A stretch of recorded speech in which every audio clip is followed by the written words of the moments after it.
What up, guys? Welcome to another episode of Harry Dating Convos. I'm your host, as always, Harry Wilmington. This is the show where you go to learn how to be a more effective dater and how to better relate with women. And so on today's show, we're going to be going over a few comments that I got during the course of the week, go over a couple of Reddit posts, and also, of course, we'll be going over our main topic, which is the girl that I'm dating is loyal and she's a former 304. Can she be loyal? So, there was a guy that left a comment about a girl he's dating. This is why I brought this up, because he brought up in his question basically that he's seeing a girl. She seems very loyal to him, but in her past, she was very promiscuous, and he's not sure if she should continue dating her because of that situation. So I have a few thoughts about that I'm going to go over amongst the various other comments that I have that I'll be going over today. As always, this show is brought to you by my website, harrywilmington.com. You can go there to check out my various ebooks, audiobooks, programs, coaching, and my big program, which is the Get Girls Academy, which you will learn more about right now. As always, this show is brought to you by Get Girls Academy, my exclusive program designed to help you attract, date, and keep the women you want. As a member, you'll gain access to proven strategies, insider tips, and bi-monthly group coaching sessions where we tackle your biggest questions live. Click the link in the description to learn more and join today. So yeah, you can check all that stuff out at harrywilmington.com. Also, guys, check it out. I finally got a podcast mic. So I'm using a boom mic for the longest time, but I think the audio on this sounds a lot better, especially for when I post this on podcast. So if you're a podcast listener, I hope you like the way this sounds now that I have an actual Shure mic to use. Okay, so before we get into all the comments that I got and the post I want to go over,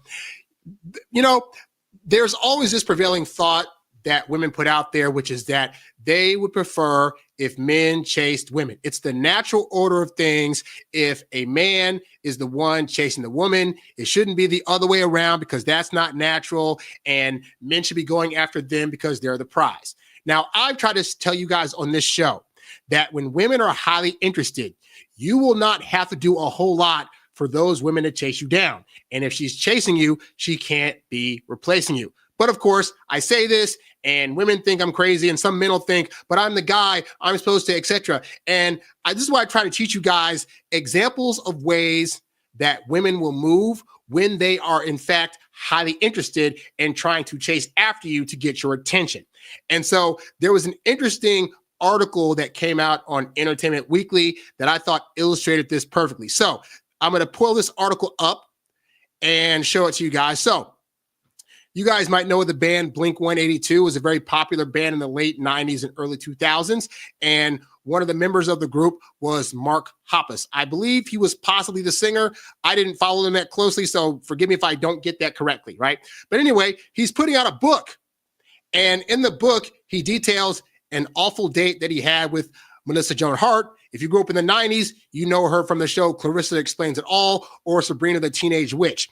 And so this particular piece is not about how bad the date was. I mean, the date, he says it was awful because they didn't get along great. But the reason I'm showing you this article is because they give an excerpt from the book where he details how the date even came about in the first place. And so I want to show you that, so that way it gives some more proof to the stuff that I talk about when I say that when women are highly interested, they will chase after you. So let's just scroll down here to the excerpt in the book. How long this was, good Lord. Let's see, here we go. Okay, here we go. So here's the excerpt. He says, later that night, I went on a date with the actress Joan Hart. She and I had met at the Teen Choice Awards, and she must have found me interesting because she had her publicist reach out to my label's publicist to give me her number. So they meet at this thing, and she clearly has the hots, and she's like, oh my God, I want to get in touch with him. Now, did she say to herself, I guess if I want him to reach out, he's going to have to hit up my publicist, or I'm going to have to wait for his invite to be incoming in order to accept some kind of invitation to meet up with him? No, that's not what happened. What happened was she saw this guy, she was highly interested, and she made it such that she was able to get her number to him. Because when women are interested, they'll make moves like that instead of waiting on you to make that move. So then he says, totally normal courtship. When we got on the phone, I played it cool. Oh, awesome. Yeah, I'll be in LA shooting my new music video, so we should have dinner after I rap. I thought I was so slick using this Hollywood industry jargon, but I doubt it impressed her. I was newly famous, but she had been famous for years. Yeah, she'd been famous since the early 90s, and they got famous in 99. So she had like 9 to 10 years ahead of him, and that's just for the TV shows. That's not including potentially any commercials she did as a kid. So he says, Melissa and I went to a sushi restaurant in the Valley. It was an awful date. She was very nice, but we weren't connecting. Everything in her life revolved around acting, and it was hard to relate to her about anything else. I'd ask what she liked to eat besides sushi, and she'd say, well, I'm usually eating whatever catering provides on set. I'd ask what she likes to read, and she'd say, well, I'm usually reading scripts for work. And I'm sure from her perspective, all I could talk about was music. We just weren't a great match. It was tough. So this is a good example, by the way, guys, of what a lot of guys do on dates unassumingly also, is that you're going on dates with women and you're thinking, okay, I want to talk to her about myself so she can get to know me. And some of you guys aren't aware that you're talking about one subject for a long period of time, and it gets very monotonous and boring. So you need to be asking her questions about herself. And when you talk about yourself, talk about a variety of things about yourself. Don't just stick to one thing or one hobby that you're interested in, or this one thing you work at and all you talk about is work, work, work. Like that can be very mundane to women. Okay. But she did it in this case. And I could see if I was on this date, I'd be like, oh, everything she talks about is about TV. I get it. You're in TV. It's what you like to do. It's the same thing with like new mothers, where all they talk about is the baby. Like, I get it. You have a newborn, but you had a life outside of this kid. And I assume you have other things to talk about besides this kid. Like, it gets very annoying. I digress. Anyway, he says, after dinner, she took me to her house and showed me around. She had a beautiful place nearby with a view that overlooked the city and a huge hot tub. I thought she might be hinting that we should get in the tub. I told her I had an early set time and that I should probably get going.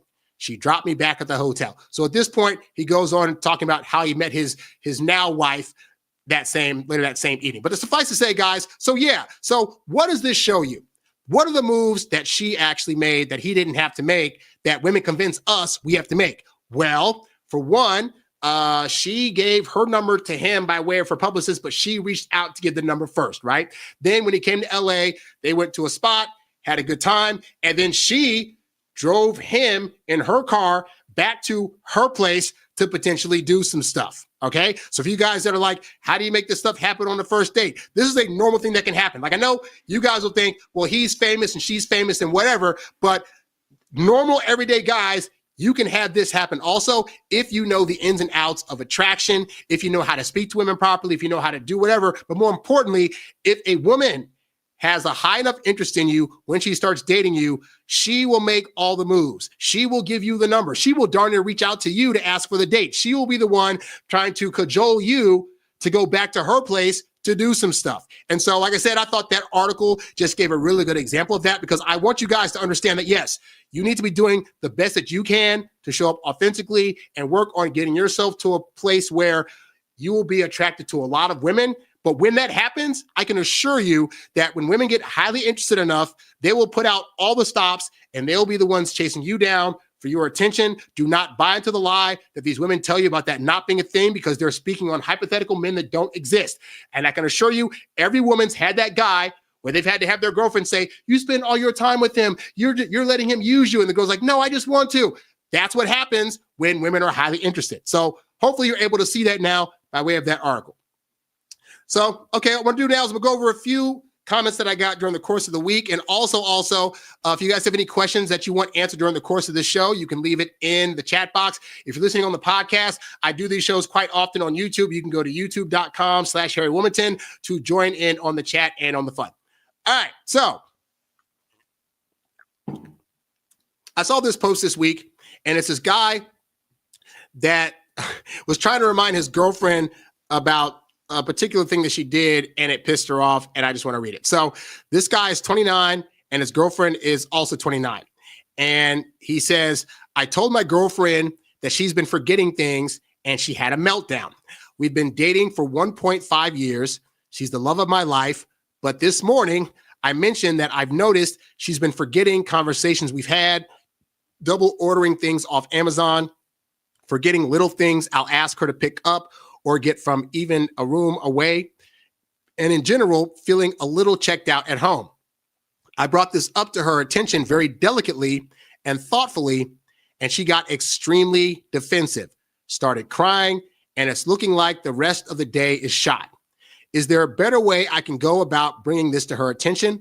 I'm sort of a direct person and she's sensitive, so it's been a learning curve. I want her to be aware of these things so we can better ourselves. Well, I will first say that, how do I say this? Women that are highly sensitive, and there are a lot of women that are highly sensitive, right? Part of the reason that they stay so sensitive is because the world at large is willing to coddle them. Like they have their parents that coddle them. Anytime they have a hissy fit or get mad at something, the world is going to them and saying, oh, what you're thinking and feeling is totally fine. And we're going to cater to you. And every thought you have is totally understandable and reasonable and all this stuff, right? And so what I have learned in my dating journey is that when you meet these kind of women, if you are a guy that is direct with them in a nice way, in a way that is not meant to be harmful, but you're being very direct, initially, those women are going to take those things super sensitively and probably want to fight you, or they're going to fight you, or they're going to feel butthurt. They're going to think that you're doing this because you don't care, and it's because they haven't been around somebody that was able to be direct, where they were able to develop a wall of some kind that allows them to not take the directness so personally. And this is especially true in a lot of households where maybe the mom grew up under either a single mom or grew up with a dad that was beholden to the mom to where she ran the household. Basically, I have found that when men aren't running the household, women grow up in those environments where their sensitivity is coddled, and then they don't ever learn to not take things so sensitively. Now, I will say those kind of women can be very hard to date and deal with. And you have to be, if you're going to date that kind of woman, you have to be willing as a guy to know that there's going to be times that you're direct and she's going to throw a hissy fit. But the thing is, she has not been in the habit of being around somebody that has been direct and tactful but kind. And so that is a feeling tone that she's going to have to get used to. Now, if you are a guy that is willing to sit through that, then the outcome benefit is she'll eventually learn that when you're being direct, it's not personal, it's not meant to hurt her feelings, it's actually meant to help her. But that can be a long journey. And I've dated women like this where, early on, I would say things like, I need my alone time, or, hey, that thing you did bothered me. And they would be mad and upset and cry about it. And it took about 6 months, 10 months or so before those particular women were able to be like, okay, this is just who Harry is. And I know he loves me at this point because I spent time with him. So he's not saying this to be mean. It's something I need to hear. And him being direct is being loving, because to not be direct would delay solving whatever problem I have. And it would prolong whatever's going on with me. Right. But again, so you hope a woman's going to get to that point. That doesn't mean that they always will. So when these kind of things happen, what you don't want to do is you say a thing directly. Like in this case, you said that, hey, you noticed that she was forgetting things, right? And she throws a hissy fit.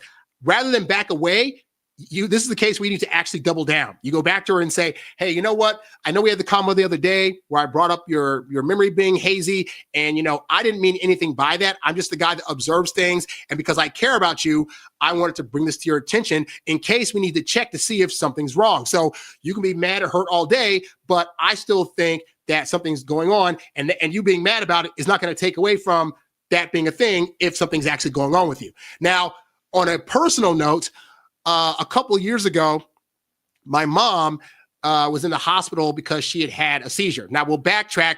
Early on in her youth, like in her teenage years, she had gotten a concussion.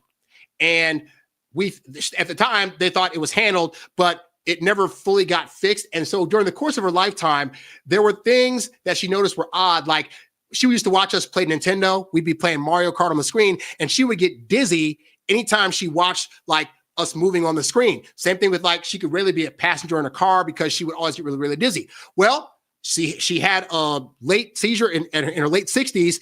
And so she ended up going to the hospital and they said she was fine. So then she got back out.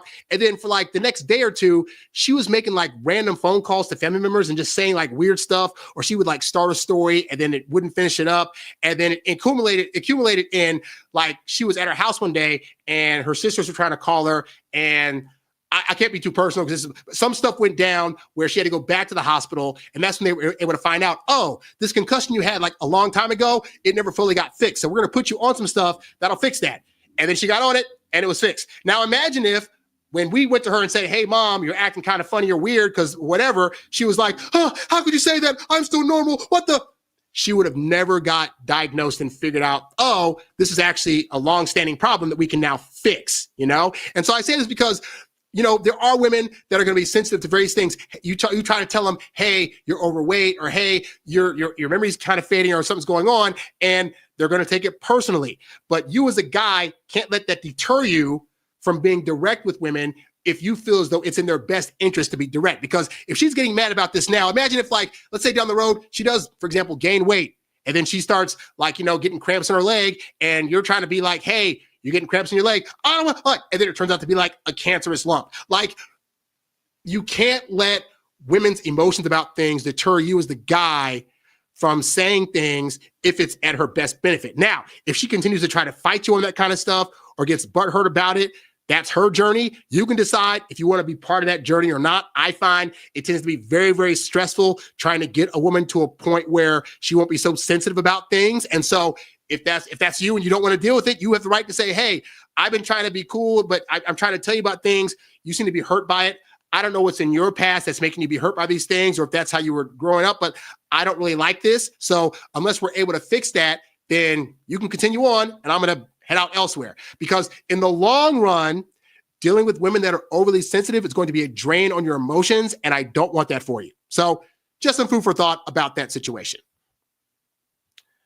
Like I said, guys, if you have any questions you want me to answer during the course of the show, you can definitely leave it in the chat, and I'll be happy to get to it. All right. So I had a question from one of the members that is in my Get Girls Academy. And so I meant to get back to this question sooner, but I've just been busy doing some other stuff. But I figured I'd answer on this show. So this guy wrote me and he said, I have a quick question. How long is too long when waiting for a response in the initial greeting? This is in reference to he's doing online dating and he matched with a girl on there. So he says, there is this girl I matched with online. Late at night, she hit me up by answering my pick a first date prompt. I responded to her around lunchtime the next day. I heard nothing but crickets for nearly a whole week until she responded. Her response wasn't bad at all. She answered my question with a big bubble and asked me one back. So he actually sent me the text exchange that he sent with this girl. And so, he had sent the question. And then a week later, she responded back with a really good answer and then asked him a follow-up question, right? So that's what went down. And he said, I know we're not supposed to be butthurt with the timing, but it was almost a whole week. She's a lawyer, so delayed responses make sense, but a week is kind of crazy. I've also spoken with women who have a prestigious title and still manage to get back to me in a more reasonable time. Please let me know what you think. Okay, so here's how I honestly think about this as a guy that used to do online dating, and occasionally these kind of things would happen, right? Is that in the beginning of a courtship, like when you first match with somebody online, and I know guys hate to hear this part, but I'm going to say it anyway.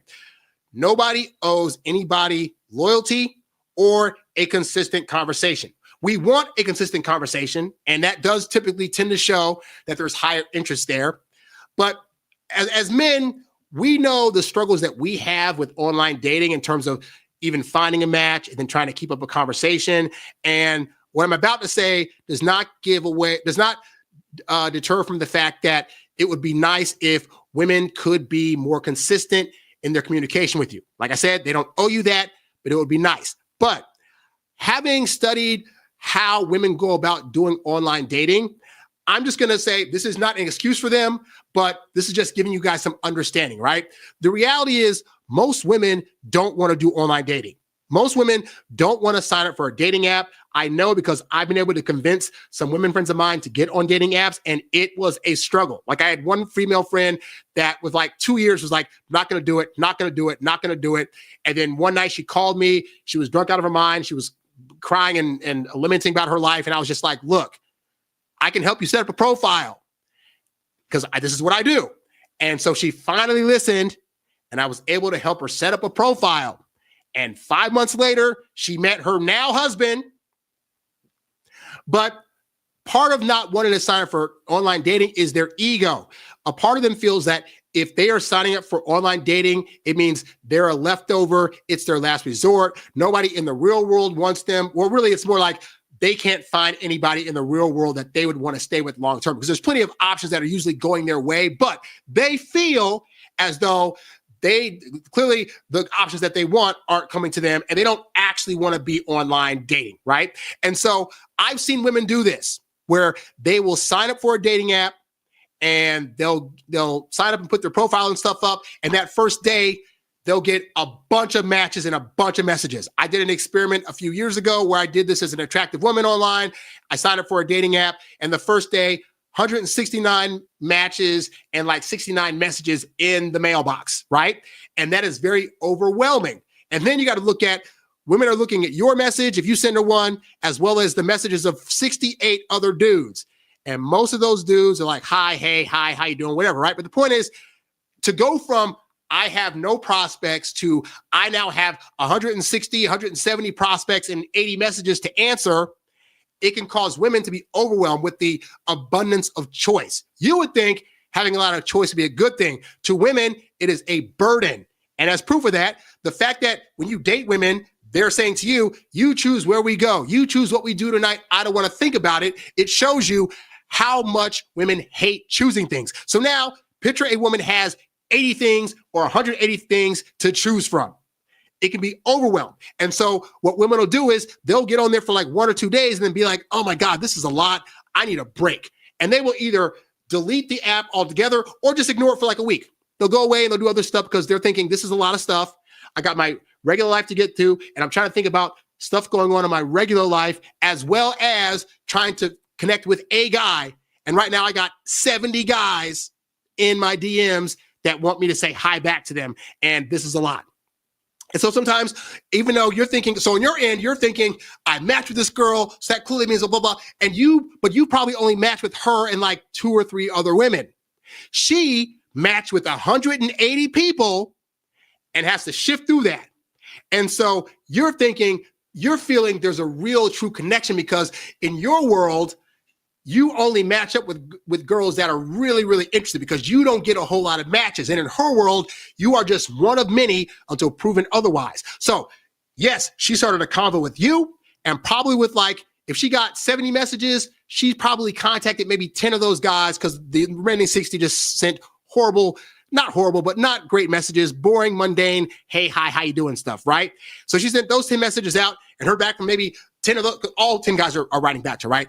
She wrote to 10 guys thinking maybe 1 or 2 would write back, and all 10 of y'all wrote her back. And now she's like, oh God, so he asked me a question about this. He responded to this thing. This other guy wants to know about this like, and then this guy over here wants to do this. Oh my God, these are so many questions to answer. I need a break. And so she'll go away for a week. And again, this is not giving an excuse to like, it would be nice if she could be consistent, but you got to understand when a woman's getting 70, 80 matches on day 1, that's not including day 2, day 3, day 4. She may take a break and just sit time away. Now, in this guy's case, what he's not considering is this. She went away for a week and didn't talk to him or anybody else on the app. But when she came back, she responded to him and asked a follow-up question. So in my head, what I would be thinking is, wow, so she went away for a week because she had other things to do and she was probably overwhelmed, but she came back, and of all the guys in her DMs that she could have reached back out to and try to continue a conversation, she chose me. Not only did she answer my question, she asked a follow-up question, which means on some level, she wants to get to know more about me. This is actually a net positive. Now, you can take it however you want to. If you feel insulted by that and you wish that the communication was more consistent, then it is what it is. And since the time you've written me, I don't know if you've continued contact with this woman or if she's continued to contact you. But these are situations where this is why I say to you guys, it behooves you to be more detached to outcomes. Because for me, this wouldn't bother me. Like, I'm at the point in my dating journey now where if I match with a girl, I talked to her a couple of times and she waited a week, I wouldn't be sitting there like, why did she not contact me and blah, blah. I'd be like, okay, well, until she gets back to me, other girls, do. And then if she got back to me, great. If she didn't get back to me, great, because it means it's one less girl I got to worry about thinking, does she like me or not? But either way, being detached to that outcome allows me to move freely and not show up butthurt when she contacts me back. Because there's too many guys out there that, like, if a woman did this, as soon as she contacted back, hey, so, I really, let me answer your question, blah, blah, blah. Their response back would be, are you busy with your boyfriend? Why'd you not respond back to me? And my response is, she does not owe you that. And she doesn't think she owes you that. And she'd be right, because you guys aren't yet in a relationship. You have not gone on a date. So flimsy communication on dating apps is bound to happen. It's not something you have to tolerate. I'm just giving you understanding of why that potentially happens. Most women don't want to be on dating apps. So many women that I know will be on a dating app for 2 days and then quit it and then get back on a month later. So you can't assume she's always purposely ignoring you. To some extent she is, but really it's just she's not even wanted to be on the dating apps. Her ego's a bit bruised, and now she's getting overwhelmed by a bunch of guys. And as much as we complain about women are just on there for attention, some women on there don't want all that attention. They're trying to go on there to find a guy, and they're getting hit with 160 guys. That's a lot of guys for women. So consider that next time you're worrying about, like, why women went away for a week and then came back. If she came back, hopefully that's a net positive. She's going to continue the conversation. And also, don't keep her on the app for a long time. I tell you guys, it don't take more than 2 or 3 messages before you can ask her on a date. Now, if you go to my Get Girls Academy at harrywilmington.com, I have a program in there called Smart Digital Dating that walks you through exactly how to ask these women out on these dates to get them off the apps and meet them in person sooner rather than later. But hopefully for now, Guy, that answers your question. Sorry for the delay again, but I got busy. All right, so let's get into the main question I wanted to answer for this show. So I just randomly came across this comment under one of my videos, and I thought it was a really interesting question.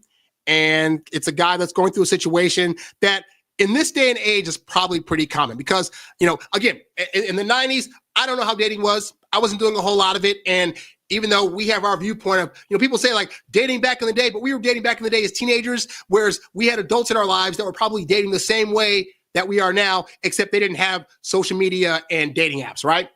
But anyway, it's a situation that happens a lot now because of social media, whereby women have access to a lot more options and they're being a lot more promiscuous in this day and age than they were in previous eras. And so to that end, you may meet a woman that is promiscuous like this guy did and have some questions. So let's see what this guy's situation is. He says, I've been with a 26-year-old Japanese woman who cooks, cleans, and does my laundry for me, even wakes up at 5 a.m. to make me breakfast for work. Woo! That's a woman. She usually pays to buy groceries, gets games for us, and likes us to go on trips. So far, so good, right? However, she has slept with over 20 people, including 8 last year. She hooked up with a dude about 2 to 3 weeks before me. I'm just going to say, I hate to be that guy, but she's probably lying. Like she said, of 20. We don't know if she's counting any extra dudes or removing from her count any dudes that she did that she either didn't feel a connection with, or she was in a different state or country, or, well, he stuck it in but didn't finish, so it's not really, like, the point is, we always have the thing of, like, whatever she says, multiply it by 2 or 3, and that's the real number. So she's probably thinking 20 is about the most he can actually handle hearing from me. She probably did a lot more. Most women are just not going to be honest about that. Let's just get that out of the way. It is what it is. So he says, when I came into her life, she seemed to do things apparently she's never done. Well, when women tell you that, that is usually also a lie. Like, they know that men want to feel special. And so she knows there has to be something in her life that she can say she's done for you that she hasn't done for other guys. And so this is probably a lie.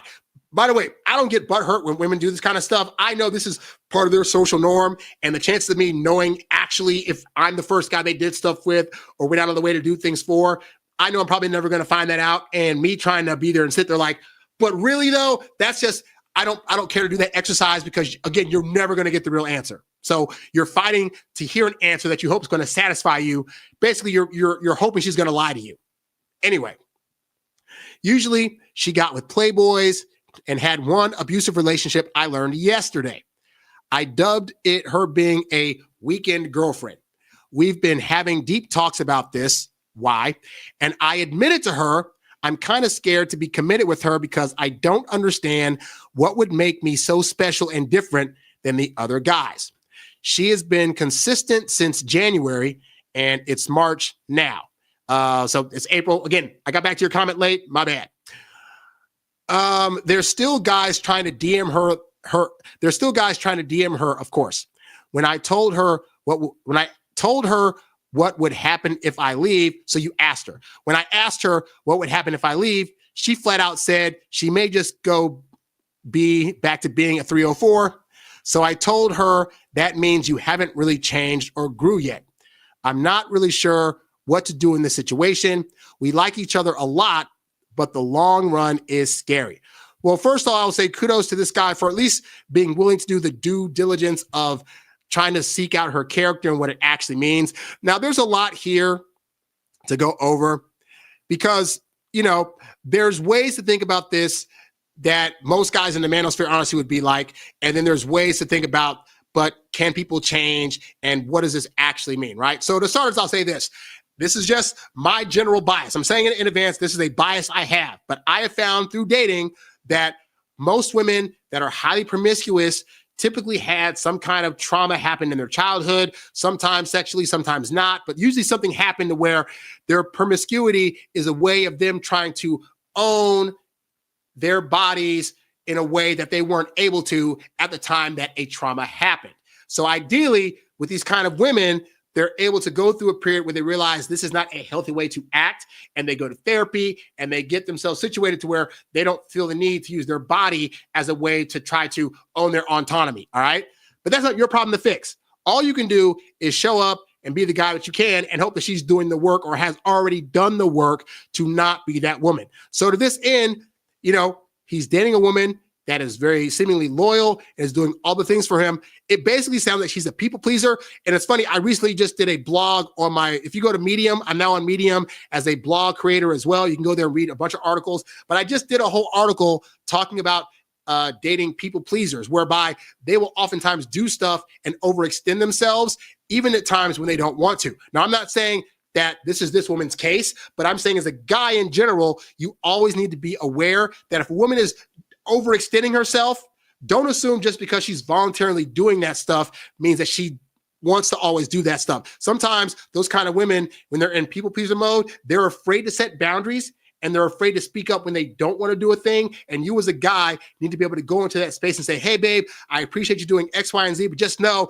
if there's ever a time where you're too tired or you can't do it, I'm not going to punish you for that, all right? But this also goes to, for women that have had trauma, if they're trying to keep men around, you now have a woman that's promiscuous, thinking that sex is going to allow her to get a man that's going to be loyal. And then she's doing all the things, seemingly acting as though she wants to, but she's really doing that because, again, she's hoping to keep you around. So you got to kind of really dig into like, hey, so tell me a bit about your dating past. Tell me what your family life was like. Tell me like what's the worst traumatic thing you had in a childhood. You can make that like a jokey thing, like, oh, when I was a kid, I got tortured by my little brother or my older brother, younger brother. Ha ha ha. Like, what was your thing as a kid that like was an event that happened that like really kind of situated you, to change you, or that was a trauma of some kind? Like, ask those questions and find that out. You've been dating her long enough to start asking those questions, because that'll give you insight into if she's being promiscuous because of a trauma event, or if she's being promiscuous because she just really likes sex and doesn't care who she hooks up with. But when she's in a relationship, she just has a high sex drive and is willing to give all that high sex drive to the person that she's with. You got to figure that out, right? On top of that, Let's see, she also says she got with playboys and an abusive relationship. So again, the fact that she got with somebody that ended up being abusive, it's another telltale sign that on some level, she attracts guys that are abusive and that will use her because she potentially experienced that in the younger age. Again, you got to find this stuff out, all right? But that said, a lot of guys, I tell someone on the show all the time, a lot of guys that are like playboys, they're very good early on at hiding their true selves. And so we think women are just choosing guys that abuse them. I have found that women get with guys and the guys, it would put on what I call a good front game, meaning he's able to be nice to her and show her all the things and be this extra suave guy. And then they get into a relationship and like 3 or 4 months down the line, the abuse starts happening. And she's like, where the heck did this come from? And it's because guys have learned to like hide that crap. So I don't blame all women now when they're in an abusive relationship because I don't think they were like, oh, he hit me, I'm going to be with him. I think it was more like, oh, he's really nice to me and kind and caring and all this money, I'm going to be with him. And then 6 months later, oh, why'd he hit me? Oh my God. And at that point, her dopamine's taken over. She's hoping he's going to be that nice guy again. It was just a one-time mistake here, then another one-time mistake there. And next thing she knows, she's in a downward spiral of an abusive relationship that she's afraid to get out of because she might get abused even more. So just some things to consider about that. And then he says that he said he was kind of scared to commit. And here's the reality is that there are women who had a promiscuous past. And part of that was because like none of those guys really did it for her in terms of a long-term relationship. And she never thought she'd find that. So she was like, well, if I can't find long-term, I'll just hook up because that at least feels good. And then she met you and it was like, oh crap. Like this guy's the real deal. And like, he's kind and he's caring and all this other stuff. And I really like him. Oh crap.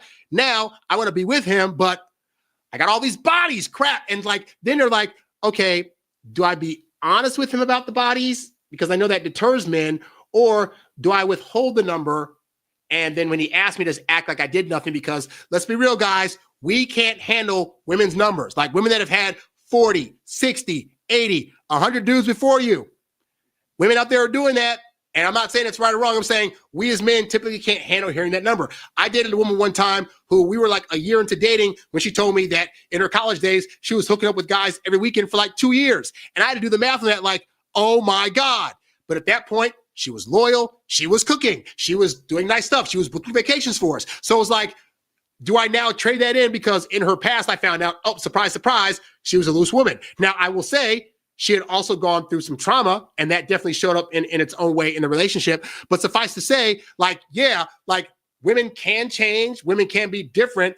And you have to kind of measure on a case-by-case basis, does this woman's personality and how she's treating me over and outweigh the fact that she was loose in her past? And if she was loose in her past, what were the reasons for that? And have those reasons been rectified? Has she gone through therapy? Has she fixed herself? Has she actually changed? Now, I will say 2 months, 3 months with a person is not enough time to see if they've changed. And so I don't think he hasn't called her the girlfriend yet. This would be a case where I would realistically try to date this woman for 6 months because people can be a different version of themselves for the first 3 months of dating. And so you need to spend a bit more time to see if she's going to actually remain the way that she is, or if you're going to start to see the cracks in the armor, so to speak, because again, right now, we only know that she was formerly a loose woman and that she's treating this guy like he is a king. I want to know, A, does that treatment remain for the next 3 months, i.e. for 6 months total? And also within that time, you need to start having conversations whereby you disagree with her a bit and see how she reacts to that. Is she calling you names? Is she trying to yell at you and fight you and not let you talk? Or is she able to sit there and be reasonable in conversations and fights? Can she say, hey, I disagree with you, but I see where you're coming from, and that's totally fine. We can agree to disagree. Or is she going to be the one that's like, you don't agree with me, so that means blah, blah, blah, blah, blah. Again, you got to really weigh that out. So this is what I tell you guys, it takes women on average 2 to 3 months to solidify their feelings. And that's the point where they're ready for a relationship. But that does not mean that you have to accept a relationship at 3 months. You can very well say, hey, you know what? It's been 3 months. I've been having a great time with you, but I feel like we should date a little bit longer just because I really want to make sure that you are the person. And so I think I need more time on that. So if you're cool with that, we can still see each other, hook up, date, whatever. But right now, I don't want to add any titles quite yet. You can even say, hey, I'm not currently seeing anybody else. It's just, I want to make sure, because in my past, I dated a girl too shortly, and then I found out that, things weren't on the up and up. And so I don't want to have to go through that again because of my past. And so therefore, let's just stick it out for a couple more months. And then do that, because again, women that are highly interested are going to go with your program. So you suggest that. And then from there, you continue dating her and you look for the signs. Is her trauma past popping up? Is she still accepting or responding to DMs that she's getting from other guys? Did she go out of town for a weekend and come back and not tell me what she did? Because that means she was with another guy. Like, you need time to suss that out before you say yes to this, because that'll give you a better peace of mind than just assuming, well, she was loose, but it's fine. I'll just deal with it. No, you need to make sure you're truly doing your due diligence. And if she likes you, she will allow you more of that time. All right. And the good thing is, she said she's been consistent. Great. Just keep testing her for consistency. All you got to do is just date her a little bit longer. She's keeping the same consistency. And then at the end of the 6 months, you can make a decision about, okay, she's been consistent enough. I'm going to try to give this a shot. I'm going to get tested, make sure we wear condoms for a bit, but otherwise I'm going to be cool with it. But also important, right? Regardless of how many dudes she hooked up with, my big thing is this. If she is still in contact, like she's personally reaching out to any of those dudes, or she's keeping those contacts and actually like allowing guys that she hooked up with to reach out to her, if that's still happening, she's out. So have that conversation. Like, look, I know you had a loose pass. I'm not bothered by that, but are you still in contact with any of those guys? And if she is, you say, okay, you know what? Great. Let's keep things the way they are, because I don't believe in you guys telling women to do what you want them to do. Like, I don't want you to be saying, you got to get rid of those guys. You just tell her what you're not willing to accept. So you can say, hey, let's keep things the way they are. But I want to be the girlfriend. I mean, no, but you're still in contact with those other dudes. And so if that's what you want to do, that's totally fine. Let's keep things the way they are. And then you see what she does. And if a girl likes you enough, she will willingly and voluntarily give up those other dudes. But right now, just keep dating her and make sure that she's on the up and up. If you don't see any major problems or any major blowouts happen, then I would say that's your choice at that point. If it really does bug you that she has X amount of bodies, then that's in your right to say the situation is not for you. If you can see that she's been consistent and she's loyal and she really seems to be all about you and not about these other lame-o dudes that she dated before and hooked up with, then you also can make the decision to say, you know what, I'll give it a shot and see what's what. So hopefully that answers your question. All right, let's see. We got any other comments here? If you have any questions or comments, guys, you can leave them in the chat and I'll be happy to answer them. If not, I got one more comment I'm going to go over. And so let's see this comment here. So, this is a post that I saw. So let's see all this. Okay. So this poor dude, he's a young dude. He's 21, dating a 20-year-old girl.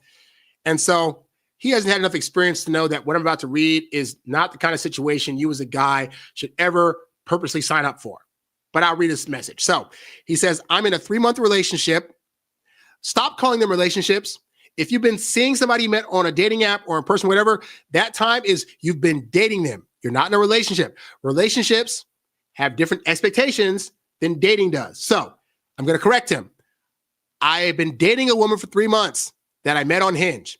She lives 2 hours away, and we are trying to meet around 3 to 4 times per month in a town halfway between. This is already a mistake. He's doing long distance with a college woman, and y'all don't have your lives together enough to be able to consistently have this happening.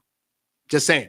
So he says, my life has been changing a lot recently, a lot more responsibility, and I had to get a new car because my says my other one that I had for a long time is not in good condition. So this is more payments, and I am in college for STEM and working 30 plus hours per week. Maybe I sound like a BI, but it has been a lot recently. Well, yeah, as a young dude, you're trying to get yourself together. Kudos for you for having a job and trying to get your money and whatnot. But it just makes your life busy, you know? So you may only have a couple hours at the week where you can see this girl, and part of that time is being spent now having to drive to a local spot where you guys can meet each other. Date local, man. It's a lot easier. So then he says, 2 weeks ago, I went with my dad. He said he had to spend a whole day in the town that we meet in for business purposes. So he says, I went with my dad in his car so I could save on gas and miles added to my car. She was fine with it for our date. A little confused at first, but fine with it. I asked her if she wanted to do it again, where I piggyback and drop my dad off and use his car next Tuesday. Otherwise, we'd have to wait until Thursday for us to go out in my car. She ended up getting really mad about it. When I explained my reasoning, she still was mad and said she'd keep me posted if she even wanted to go, that I was looking for convenience. I was hurt, and this is not the first time she's gotten mad over what I at first thought was not a big deal. She is kind of a trad kind of girl. Anyway, everything is fine now, and we're doing great. No, you're not. But what do you think about this? Why would a woman think this way? I genuinely want to improve, so I know better. Well, it's admirable that this guy thinks that he needs to be the one to improve. It's not. And this is where, I talk a lot on this channel about self-responsibility and about getting yourself straight, about learning how women communicate, what they like and dislike, and being more attractive in general, and building your life up in a way where women will find you desirable. And that's all well and good. That does not take away from the fact that there are also trash women out there. And this is a case. You have a woman that is not easygoing. Think about this, right? They've been seeing each other for 3 months. By this point in time, she should darn near be ready to be the girlfriend and be excited at the thought that he's able to see her. So now he's saying, hey, this is great. You know what? I can come on Tuesday because my dad's going to be up there early because he has to go up there for business. So we could wait till Thursday. But you know what? I can see you on Tuesday and we can make it work and come out there and borrow his car. It's going to be great. And her response is, you're just trying to do that to be convenient, blah, blah, blah, blah. Does this sound like a woman that is easy to deal with?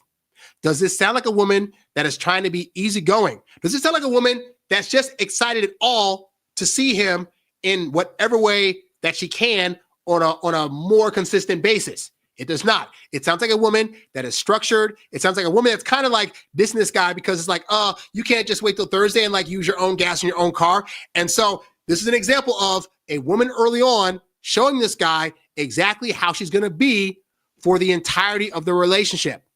And as a guy, you have to ask the question, is the treatment that I'm getting from this woman now treatment that I want long-term? Because as we get into relationships, we don't typically get better. We usually just double down on how we are. So this is why you want a woman that is going to be agreeable and is a go-with-the-flow woman, because those kind of women only do more of that as you date them and stay with them longer. But women that are already talking about, you're just looking for convenience, and how could you just blah, blah, blah, and I guess I might show up, that attitude doesn't get better. I know this because I have guy friends that have married the kind of women that were difficult when they were dating and are even more difficult now. It does not get better. Now, this guy's 21. He's not going to get that. I'm 43. I've seen that and lived it to where I know, if this is how she is on day one, this is how she's going to be on day 1,000. It does not get better. Most people, by the time they hit 25, they're in the habit of just being the way they are. That's why, like, at 43, even though I try to slow down my talking, it still is very, very hard. I have to concentrate really hard to talk at the pace I'm talking now, because habitually, I was talking fast up until I was 25. So don't think that this woman's going to be better long-term. She's 20 now. Unless she's able to change this by 25, she's probably going to be this rude for a long time. But also, women typically tend to be rude to dudes that they're not highly interested in, or that they're just kind of marginally interested in. And so to that end, I would say either you're dealing with a woman that's difficult, or you're dealing with a woman that is not highly interested. And in both cases, I'd be out. Like, I'm sorry. This guy, and again, he's 21, so he doesn't know yet, but there are too many other women out there that would have jumped at the chance to see this guy anytime he was able to come into town. But this also speaks to why it is I don't condone doing long distance dating, because long distance dating is hard to keep up. It's hard to tell somebody, hey, so next week we're going to meet up again at the same spot where we're going to both drive 2 hours to get there. That is a big ask from a new person that doesn't know you. And then when they go home, they have a bunch of other people around them that they could also connect with in a far easier way than they could with you. So I don't condone it. This isn't a good situation, and she's trash. I would have already been like, oh, well, you know what? If you're mad that, if you're upset that I'm going to be coming with my dad, I don't have to see you at all. Best of luck to you. And then I would have deleted the number. But at 21, when you're a horny guy that's starved for sex, that's a hard thing to do. This is why one of the best things you can do as a guy is to learn sexual discipline. Learn to be the guy that can actually turn down sex and not be bribed by a woman simply because she flashes her titties and says, hey, do you want some? Like, because you will get older and there'll be women that'll be like, well, if you want to hook up with me, then you got to do X, Y, and Z. And you need to laugh at those women in the face like, ha! You think I need sex from you? I can go elsewhere if you're going to be difficult. Like, they need to feel that energy. And most dudes, unfortunately, don't know how to give off that energy because they haven't had enough experience to where they can logistically and realistically say to women, I have options. You got to get your mindset into a space where you know undoubtedly that you have options. But that starts with putting yourself out there more and being able to attract more women and get more dates. If you need help with that, you can go to harrywilmington.com and you can check out some of my programs that will help you and guide you towards being that kind of guy. All right. We got a question in the chat. Guys, if you got any questions, you can ask them in the chat and I'll be happy to answer them. So we got a question in the chat and this guy goes, I'm seeing a girl for about 4 months now. She's a great girl, but there are a few things that kind of bother me. She is 27 and doesn't have her driver's license or a car and doesn't seem motivated to get one. Also, she has 3 cats, has her own place. I'm going to be 30 this year and plan on buying a house in the next couple of years, and it wouldn't be right to ask her to get rid of them, but I also wouldn't want her cats to be destructive when I buy a house. What are your opinions on this situation? A few things. So for one, the driver's license thing, I've learned that there are a lot of women that don't have their driver's license. It's just a thing. Like, honest to God, my mom did not get her driver's license until she was 26. Because at that point, she was pregnant with me. And yeah, if my dad wasn't around, she's going to be able to need to drive. So yeah, she learned how to drive, but it was late. So some women are just like, real talk, I can catch a bus. These days, you can catch Ubers, you can catch Lyfts. And also, if I got a boyfriend and we're always going on dates and he's always driving, why would I need to even learn how to drive? So I wouldn't put that too much against her. Be like, that's surprisingly normal thing that women have told me, like, oh, I don't have my driver's license. So if it's a bothersome thing for you, you could try to encourage her to do that. But just this, to me, that's not a red flag. That's just, even in my relationships with women that I'm dating that have cars, I'm driving us like 90% of the time. So some women are just like, I got a cousin that lives in California now. She's been here for 10, 11 years, has yet to get a car, rides buses everywhere. She's totally fine with it. If she's dating somebody, she'll meet them at places, or again, the guy will just drive her. So I wouldn't say that's a huge red flag. Now, in terms of the cat thing, okay, so here's the thing, right, is that right now, you've only been seeing her for 4 months, and so you should not be thinking that far into the future. I know it sounds backwards because as guys, we want to pre-plan. We're thinking, well, if a year from now we're still together, what about those cats? And that's not a conversation you got to have yet, because right now it's only been 4 months. You're already thinking about fiance, long-term relationship, this and that, and it's only month 4. So ideally that means you became the boyfriend by month 3. You've only been the boyfriend for like a month or so. She's not thinking about down the line yet, right? Because she still, even though she said yes to being your girlfriend, she still wants to have experiences with you and basically see consistency in you enough to where at some point down the line, she will feel as though it's ready to take that next step. I genuinely believe that all next steps in dating, they happen best when you wait for the woman to bring it up. So this goes from like getting into the relationship. You wait until she's comfortable and where she doesn't feel like it's being forced by you, to where she'll come to you and say, what are we, right? Same thing with marriage. Guys, women will hint to you and tell you when they're ready to get married. So guys are like, well, it's been 2 years. I got to ask her. Has she hinted at it? Has she left rings around your place by accident just to help you to find her ring size? Has she sent you wedding videos that indicate she's ready for that step? Until she does that, and she will do it, then you ain't got to worry. So in terms of the living together stuff, right? For one, you should not be planning for that step. Like, I know you're thinking you want to get a house, but realistically, if you two were to get married, it's better for you guys to get a new house together.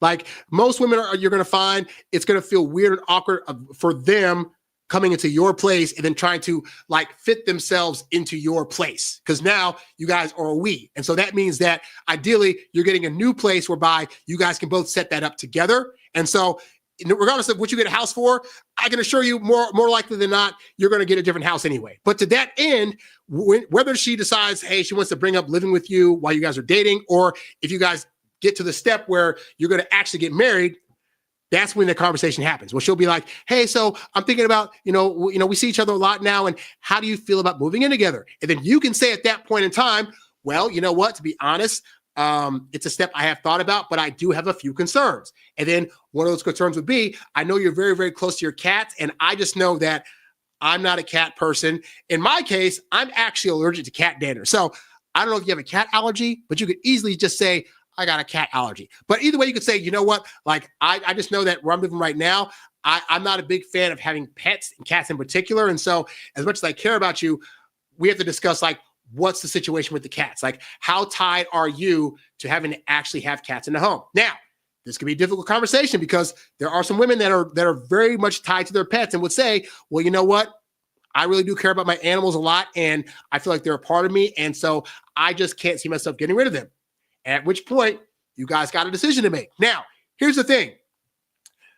That does not have to be a deal breaker for the relationship, because there are plenty of relationships whereby both people continue to have their own places and they can do what they want at their own places, and then they still care for each other. I've been in those situations where, I mean, I've dated women where, like, we live separately and we see each other a lot, but it's like they're not staying at my place and vice versa. And that works for some people, you know? Other people, they want to be all up under their person all the time, and that's the situation. And so you have to consider that. And by the way, some people get mad when they say, like, you guys could live separately, because they're like, but we love each other and married people shouldn't. I don't believe in shoulds or shouldn'ts. I believe in doing what you feel is best for your relationship. And the reality is there are some people whereby it would work better if they have their own places, because let's say you're a clean person and she's a slob. You moving her into your place, even if the pets aren't there, there's gonna be contention. So sometimes it behooves couples to have their own separate places and still know that they care for each other. And even if they want to get married or whatever, like, that's just their situation. And only you two people have to agree with whatever you set up. Like, to the world, what your situation is might look odd or weird, but at the end of the day, are you and the woman you're with comfortable with the situation you're setting up? If so, then that's all that matters. So, but all that to say that, yeah, but don't feel the need to have to try to bring up preemptively, hey, so I know it's like not a thing happening yet, but I'm thinking of us living together one day, and I'm thinking, what about those cats? Like, again, she should be the one that first brings up living together, at which point you can say, hey, I thought about that too. Here are my concerns. So hopefully that answers your question, and I'll continue with the other comments here.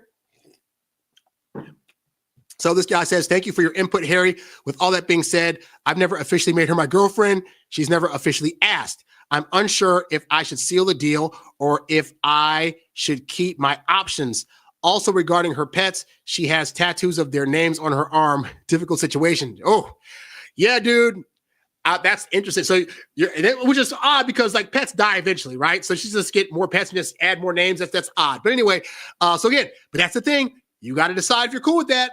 Like, she's got the tattoos of the names, pets on her arm and stuff like that, or wherever she's got them. So if she's that tied to them, you got to ask yourself the question, will this be a deal breaker down the line? But again, for right now, you don't know that. So you could start, I would say this, if it really bugs you, you could start having hypothetical situations, you know, because are you going to start asking hypothetical questions, right? So because you don't have to be so direct by being like, hey, if we were to move in together, blah, blah, blah, blah. But like, you could say, hey, so like, what's in like 5 years, like, what's your ideal living situation? Like, where you could say like what part of town would you live in? What state would you live in? How would you decorate your house? Would you want to have room for your cats or not? Like, what would the situation with pets? Would they be outside most of the time? Would they be inside? Like, what does that look like to you? And then depending on how she answers, you could be like, oh, okay, so she really wants those pets inside. Oh, can I deal with that? And again, it goes back to then later down the line, when she brings up wanting to live together, you could say, here's my situation. I know you mentioned early on that pets are your thing. So I'm thinking maybe we don't live together, or if we do live together, what's the compromise? Do cats just have their own room? Do they stay outside? Like, is there a compromise we can come to? And if not, then it is what it is. Because the reality is she might care about those pets so much that she doesn't see herself ever letting them go. And that's in her right, just like it's in your right to not have pets in your place. And then he said, so you never made her the girlfriend. So I'll say this, if she's not the girlfriend yet, then that means that you have time to have this kind of discussion before she becomes the girlfriend, because once she becomes the girlfriend, it gets really hard to not to try to pull back on things when she's already expressed them. But yeah, I typically say usually after 2 or 3 months, women will start hinting at wanting to be in a relationship, wanting to be the girlfriend, asking you, you know, what are we, or are you seeing other people? So if she's given none of those hints, then it could mean a few things. One, it could mean that maybe she's also still exploring her other options. I don't know what the situation is. If she's told you, has she told you at all that she's not dating other people? Because that's also a key thing that women will say when they're leading up to wanting to potentially be the girlfriend, right? But also some women also take their time because they've had trauma situations in the past. I will say I have found oftentimes women that have a lot of tattoos, that's usually indicative of they went through traumatic stuff. I don't know why those things typically correlate because it's not always true, but I found it to be true a lot of the time. But yeah, so that would be another thing where you got to like seek out like what the situation is. But either way, she might be one of those that if she went through trauma in her past by way of her parents' upbringing or through previous dating situations, that she may be one of those women that need more time. Like 2 to 3 months is the average timeline. Some women can take 4 to 6 months before they start bringing up these things. All you got to look out for is this. If it seems like it gets to a point where she starts seeming bothered that this thing isn't being called a relationship, or that she's not being called the girlfriend, then trust me, she'll bring up that she's bothered about, hey, we've been dating for 4 months and I just want to know, like, how come you haven't made me the girlfriend yet? Like, it will come up. So it may not come up in 2 to 3 months. That's an average, but within like 4 to 6 months, there should be some kind of tell from her that indicates that she's ready to have that conversation. If not, then you got to figure out, do you want to continue to explore other options as she's trying to figure herself out? Or do you want to have the conversation? I wholeheartedly do not believe in you as the guy being one to bring up or force that conversation to happen. So that's at your disposal if you want to do that or not. I typically say, again, that's not a have-to thing. There's like a small percentage of women out there that are so super traditional that they're thinking, well, if he wants to be my boyfriend, he'll just ask me at some point, like the old like school thing, like, will you go with me to prom or will you be my girl? Like that you saw on TV. It's like a small percentage of women that will wait for the guy to do that. It's just, it's so rare that I don't like to talk about it because I don't believe in teaching you guys about the outliers. I believe in teaching you the higher probability of things that are going to happen with regard to you getting into a relationship. And I have found more often than not, it's the woman that's going to come along and say, hey, what's up? Also, there's a small percentage of women that'll just feel like if we're dating each other and seeing each other and only each other, then why does it have to be spoken that we're in a relationship or that I'm the girlfriend? Like it's obvious based on our actions that that's going on. So to that end, she might be that kind of girl. Again, it's a small percentage. So you got to ask yourself, does it look like she's dating other people? Does it look like she's taking in other options or she's accepting DMs from other guys? Or is she like hella loyal to you and only hooking up with you and only trying to see you and is always willing to move her schedule around to make time for you? If that's happening, then I would say to her, it may just already feel like it's a relationship. And that, again, but that's a very it's a very weary place to move from because there's that, if it's unspoken, then does that mean if you're still seeing other people and she gets mad at it and you say, well, we haven't brought up a relationship, and she's like, I thought we were already in one. Like, that could happen. So you got to kind of measure all that out and see what kind of conversations need to be had, if a conversation needs to be had. And then again, looking out for signs from her that maybe she's throwing out signs that she's actually ready for a relationship, but maybe you're just not reading them properly. So you got to look at all that stuff and then see where you're at and then see where to go from there. So hopefully some of what I said has helped you out. All right, guys, I think that's all the questions I have in the chat, I guess. So if there's no more questions, then I will say, actually, there was one more thing I just wanted to randomly do a tangent on. Hold on a second here. So this is a totally random tangent, but I've noticed in this particular space, right, in the space of men giving advice, that there are a lot of women in the last few years that have gotten into this space. I look at like Pearl's content online, Melanie King. There's a woman that was named Allie. Specifically, she has a channel called like Femcast, and for a lot of years, she was doing content that had to do with like red pill stuff, manosphere stuff about, the struggles that guys are going through and trying to get women to see that, right? But so she wrote an article, I'm subscribed to her Substack, and she wrote an article recently talking about how she had gotten out of that space. And what she realized was that a lot of people get stuck in the red pill space and then they don't ever graduate from it. And she said that there's got to be a point in time where men graduate from the red pill space, right? And so for one, I thought to myself, I've noticed a lot of women that came into the red pill manosphere space and gave their 2 cents, grew an audience off of it, and then poof, they disappeared. And it's interesting because for women, it is very easy for them to be able to just pop into the manosphere and guys giving advice space and then leave when they want to, when it becomes uncomfortable, when it becomes a burden. Oh, these men are just talking about blah, blah, blah. And I'm just so tired of it. Like, women have the ability to get tired of talking about men's issues because they're women and they don't realize like those issues for men don't go away. Like, she was probably thinking she could talk about it until it just got solved. And it's like, no, the problems that men have and the situations they go through with women are real and they don't necessarily go away. But I did like the part that she said, where she said that men seem to have a hard time graduating from the red pill space. And I understand that, because while I don't necessarily consider my content red pill content, I do understand that by proxy of me as a man giving advice to men, that I can get easily thrown into the space that is known as the red pill space. Now, ideally, I'm hoping that my content is a bit more positive than some of the red pill content leans to, because I think there's a wide variety of good stuff to learn within the red pill space. But a lot of guys get to the red pill space because they're angry and they're mad and they're upset at women. And so what the red pill manosphere content is designed, or what's supposed to be designed to do, is to say to you as a guy, hey, I understand you're frustrated with women because you don't understand things about them. Here are some things that I as a guy have also learned about women that helped me immensely to better understand them. So here's why they get annoyed when you text them too much. Here's why you can be a virgin guy and they'll want to hook up with a guy that has more experience, and all these other things that you coming into the red pill space would get mad about, right? But the goal of the red pill and the manosphere stuff is not to keep you mad. And I think the portion of the red pill that's very toxic is the part that continues to fuel men's anger about women, saying that women are stupid and dumb and it's their fault for, why you can't get a good relationship, and they all crazy and they only want X, Y, and Z. And hey, it's not even to say that there are some of those things that aren't true. It's just that you staying mad about it doesn't help you get women.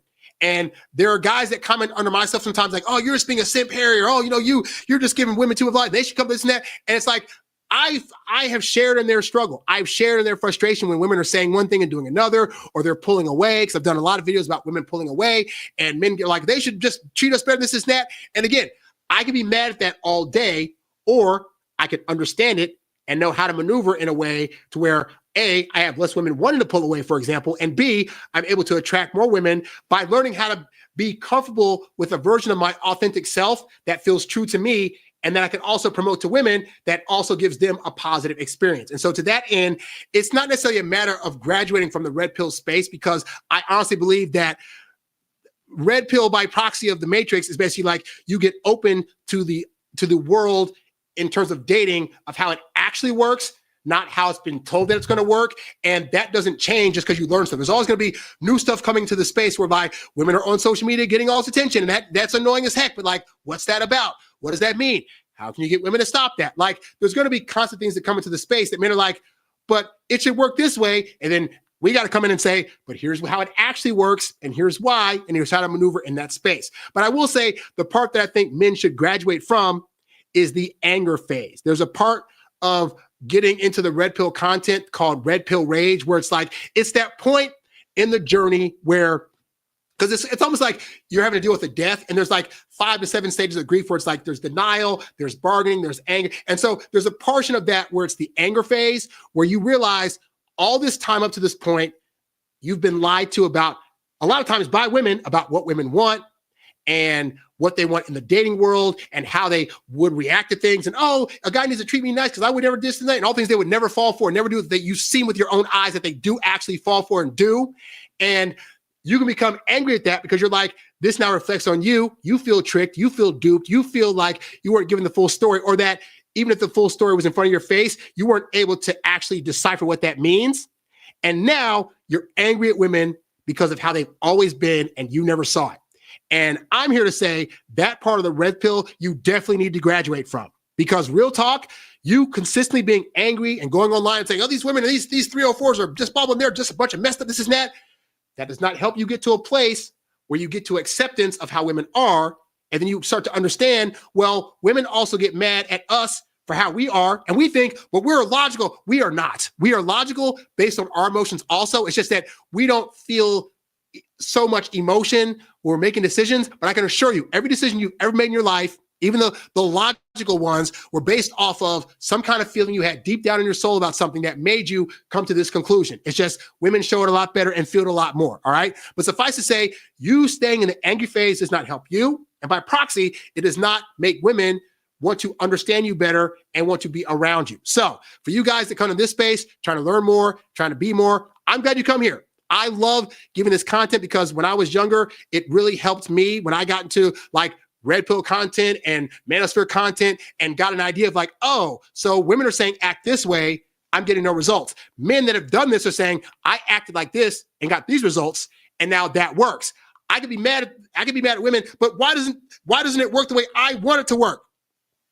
Or you could say like, they said it works this way, it doesn't, it's coming from their mouths, I gotta ignore that. I gotta look at what this guy said, which is look at their actions and see what they're actually doing, and then try to do that in a way that's authentic to me. As I started to do that more, I got less angry. And that's funny because like women will still come in here and be like, you're just angry, you're bitter, and you're hurt. No. I can be happy around women and see them objectively as like, oh, I get where they're coming from and I understand their journey, and still be like, but these things annoy me about women. And these things are things that they should fix. But again, I could say they should fix it. I could also know most of them aren't going to fix it. So then what can I do? All I can do is control how I maneuver and how I think about things and how I choose to react. And if I choose to react angry, then I'm not ever graduating from the part of the red pill space that is very, very toxic. And I think there are actually a lot of good parts about the manosphere and about the red pill spaces. But when people dig deep into the negative stuff and they just keep going further and further and further, the goal of the red pill is to enlighten you to where you can get to a part where you realize, oh,